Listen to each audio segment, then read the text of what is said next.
Olá, boa tarde. Sejam bem-vindos ao Happy Hour Vida e Arte. Eu sou o Marcos Sampaio e hoje tenho aqui o prazer, a honra de receber Daniel Groove. Boa tarde, Daniel. Boa tarde, estou muito feliz de estar aqui finalmente com você. Que bom. E Danilo Guilherme também aqui com a gente. Tudo bom, Danilo? Tudo bem, é uma satisfação estar aqui. Prazer todo nosso. Bom, a gente vai bater um papo aqui, adiantar um pouco do... passar em revista esses 20 anos de história já, não é isso, Daniel? É isso aí, muita luta, muita batalha, né? Quando a gente começou, no começo dos anos 90 aqui em Fortaleza, a gente sonhava com muita coisa, mas eu acho que a gente acabou vendo muito do mundo.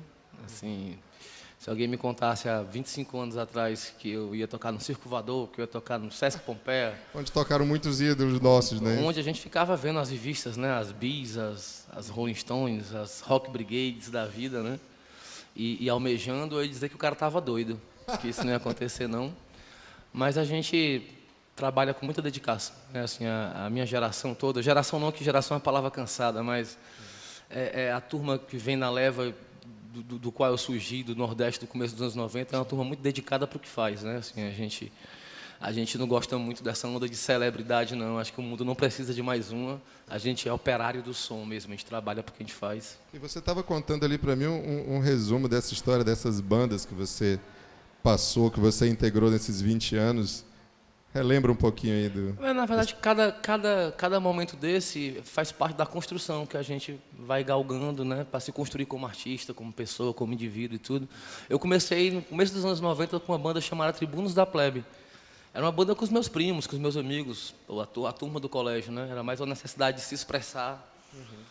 Né? Vontade de fazer música já, nascendo, né? Mas foi a época em que a gente conheceu meio que todo mundo da cidade, né? Porque todo mundo estava mais ou menos nesse movimento, né? Eu conheci o Danilo Guilherme, que é meu ídolo, um compositor maravilhoso. Ele tinha uma banda chamada Tribo nessa época.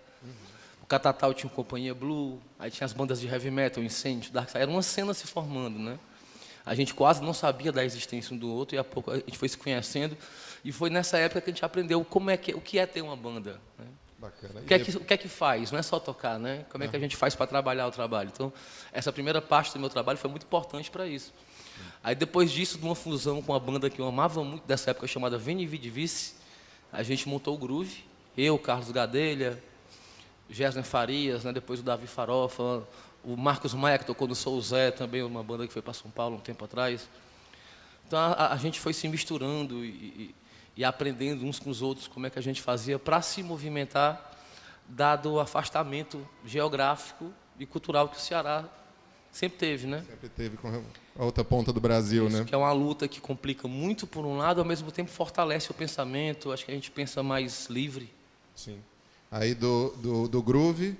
Aí o Groove eu lancei meu primeiro álbum, né? Uhum. Que é quando eu conto que a minha carreira profissional, foi quando eu passei a viver só para a música.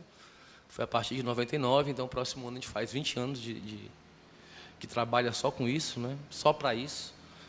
E aí a gente lançou o meu primeiro disco, e aí depois do Groove, o Groove terminou, e eu me lembro que foi uma fase muito difícil da minha vida, porque, assim, o jovem roqueiro sonha com isso mais do que tudo, né? Assim, não é só uma banda, é a sua vida que acabou ali. E aí eu fui tocar samba no Bebedouro, um bar que abriu aqui em Fortaleza, e eu me lembro que, para mim, era um momento, assim, meio... Olinda Pires. Isso, é isso? Na ruazinha, na Olinda Pires ali, né? E era o começo daquela rua ali. E eu me lembro que a minha sensação como um roqueiro engajado era uma sensação de fracasso, assim. Eu estava deixando o rock, eu estava traindo o rock, estava vindo tocar samba. Traidor do movimento. Quando, na verdade, viu, Marcos, assim, tudo que eu faço hoje só é possível por causa desse momento em que eu toquei samba. Porque foi o meu primeiro contato com a música brasileira, foi quando eu me apaixonei pela música brasileira. Foi quando eu tive a oportunidade de aprender coisas fora da minha zona de conforto e repensar o que eu estava fazendo, né? Então, às vezes a gente passa por momentos que parecem ser para baixo, né? Por baixo, na verdade, são os mais construtivos. Sem dúvida. Aí, depois do Groove... Aí, depois do Groove, eu conheci o Rodrigo Gondim, que foi uma pessoa, saudoso Rodrigo Gondim, que foi uma pessoa iluminada na minha vida. O Rodrigo era fã dessas minhas bandas de garagem, né?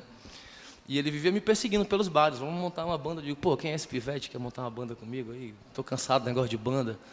E aí, uma vez eu fui no Esquina da Silva, que era um outro ponto dessa época muito legal de música aqui, em Fortaleza, e estava rolando um jazz maravilhoso. Quando eu entro no ambiente, quem estava tocando era ele. O cara era um músico brilhante.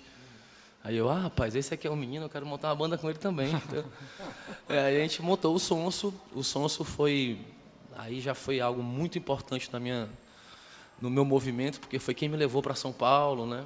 A gente foi para São Paulo a convite de um produtor carioca chamado Júnior Meira, para gravar o nosso primeiro álbum lá em São Paulo. O Sonso foi algo muito engraçado. A gente estreou em agosto.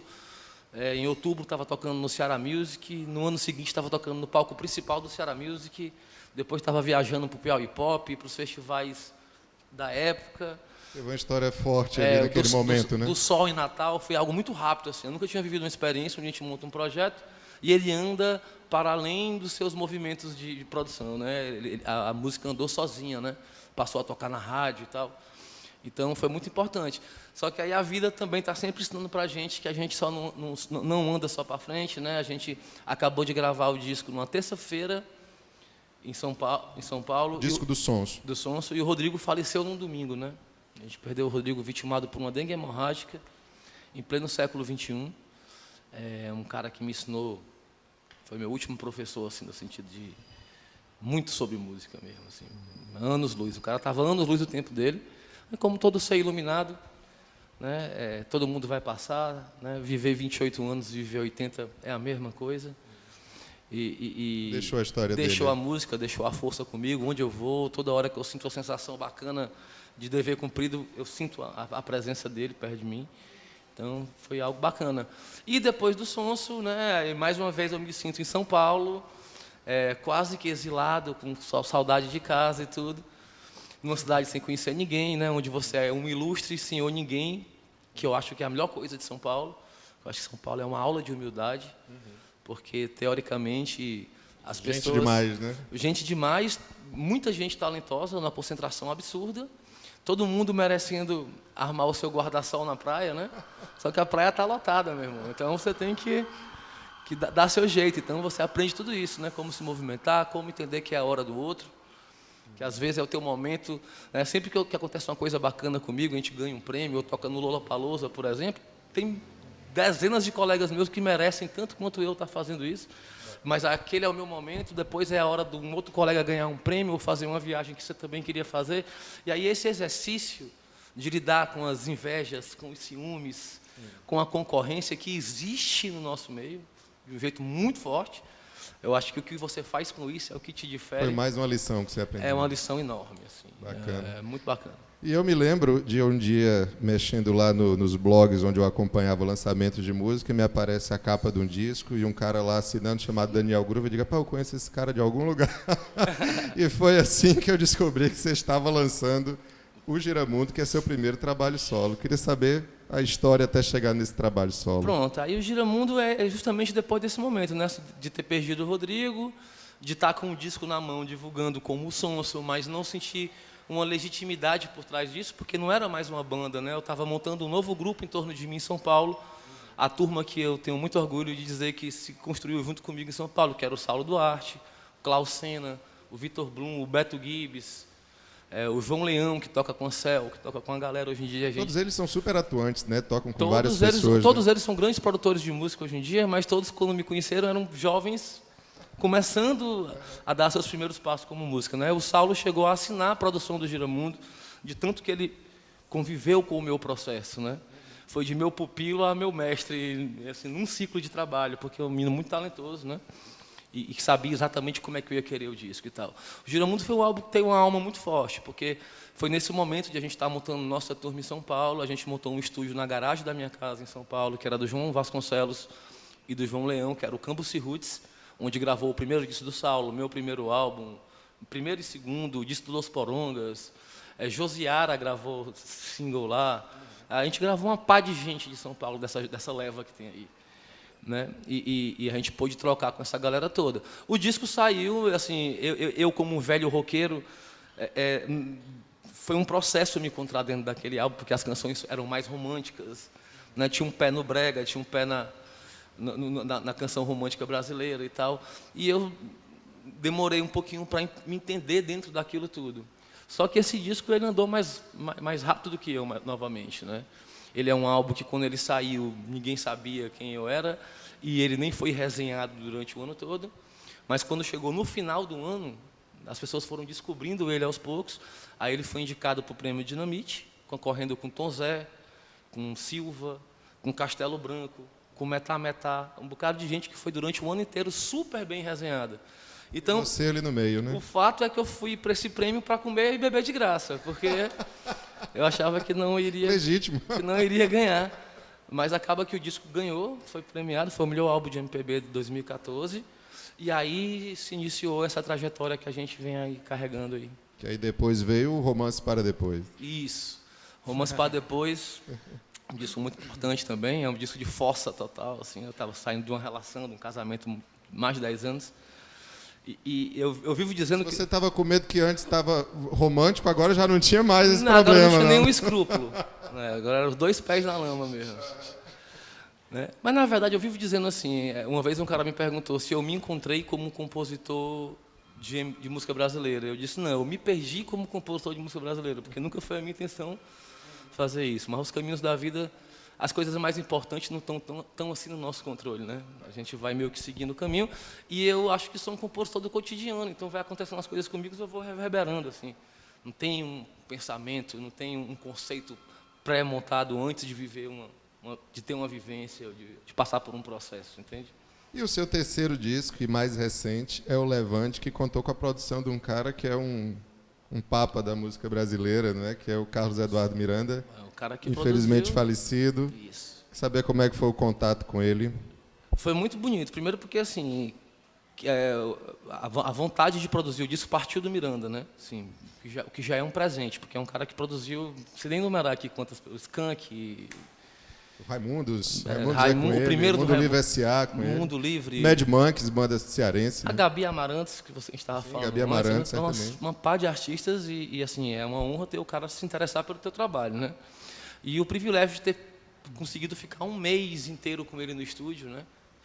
Vendo como ele era cheio de referências e como ele trazia e como ele foi carinhoso e elegante com o meu trabalho e no trato comigo, né?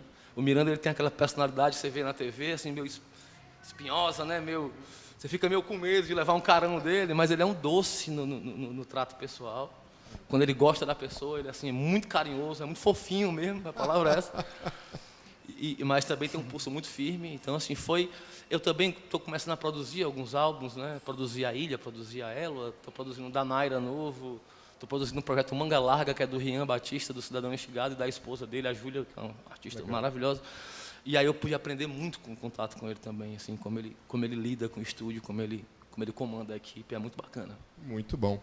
Bom, a gente vai já passar aqui para a lista das canções que você vai apresentar nesse Happy Hour Vida e Arte, mas antes eu queria que você apresentasse o seu parceiro de palco, que eu já apresentei, Danilo Guilherme, mas você estava falando dele que ele é uma grande referência para você também, não é isso? Muito, muito. Em várias dessas etapas que eu estou te falando, o Danilo sempre está pontuando elas. Eu acho que quem me vê perambulando pela cidade vai sempre me ver, a maioria das vezes, perambulando junto com ele. Né?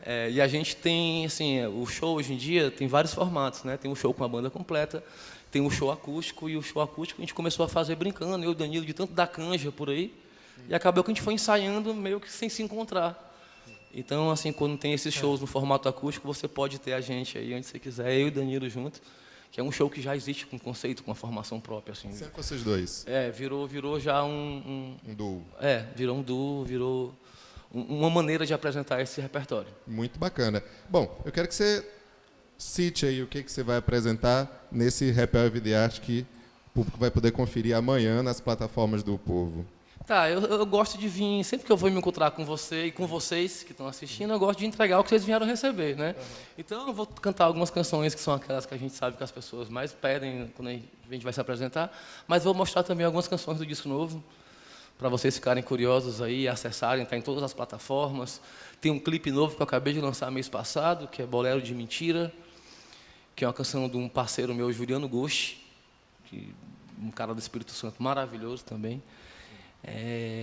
Tem o Seu Amor, que eu lancei também ano passado, antes do disco até. Maloca. No Maloca, exatamente. E é isso aí. Vamos tirar um som. Vamos tocar. Quer o nome das canções? Vamos lá. O que você está planejando mostrar para a gente amanhã? Tá, eu vou começar com uma canção do disco novo chamada Se Você Disser. Vou fazer Bicicleta e Jardim Suspenso. Fico muito feliz com essa bicicleta aí. Essa daí se eu não tocar, às vezes eu apanho. Vou fazer Seda Azul. Vou fazer... Você sabe muito bem o que me resta? Né? A gente vai vendo aqui, né? Vamos, sem dúvida. Vamos lá. Bom, uma última pergunta. Quem quiser conhecer seu trabalho, onde procura? Hoje em dia a gente se comunica muito pelo Instagram, tem um groove.daniel, você pode me achar lá, Groove Daniel, você me acha lá. Tem a fanpage do Facebook, né? A gente está sempre divulgando nossas agendas, tem telefone da produção para contato. Eu estou viajando bastante, acabei de vir de Rio Branco e estou indo para Porto Velho agora no começo do ano, fazer o 20ª edição do Festival Casarão, que vai ter lá. É só dar um Google no tio Daniel Groove que você acha a gente lá. Acha. E o Danilo, como é que a gente acha seus trabalhos? Rapaz, eu tenho uma banda chamada Danchar. Nós temos no Instagram, Danchar_music. É um trabalho novo, assim, recém-lançado. Tivemos através do Porto Iracema das Artes, de ter o produtor Liminha para produzir esse Somente. Disco. Sensacional. Então, tá bem bacana mesmo. Tivemos um grande aprendizado com isso e estamos tocando essa banda para frente. Bom, então não percam amanhã nas plataformas do Povo, Happy Hour Videarte com Daniel Groove e Daniel